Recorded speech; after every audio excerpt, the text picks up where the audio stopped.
I demolished the HOA cabin on my land in pouring rain. She was still screaming at the gate when the sheriff arrived my claim.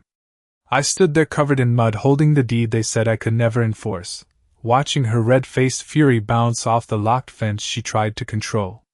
It started with something small, a notice about my property line and a ridiculous fine for refusing her inspection. She called herself the HOA compliance lead, but everyone knew she was a Karen with too much time and too much power.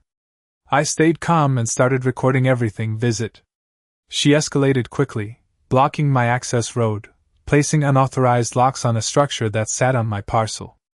Then she built cabin, claiming it was community storage, but it sat squarely on my surveyed land. I let her think she had won while I filed through channels she never bothered to understand. What she did not know was that I had met with county judge and submitted every inch of evidence backed by satellite mapping and sworn affidavits. When hearing came, she laughed in courtroom thinking her connections would protect her. The judge did not look at her notes.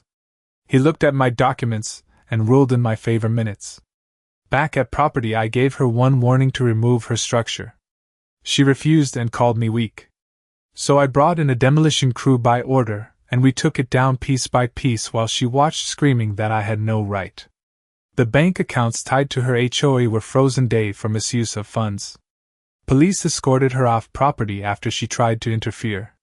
What she did not know was that every step she took had been recorded and turned into evidence of fraud that expanded case beyond land into criminal territory. By end, she was not losing cabin, she was facing charges that would erase her authority forever. Justice does not need noise, it only needs patience and paperwork. When you build your power on lies, even a quiet man with documents can bring your entire world down.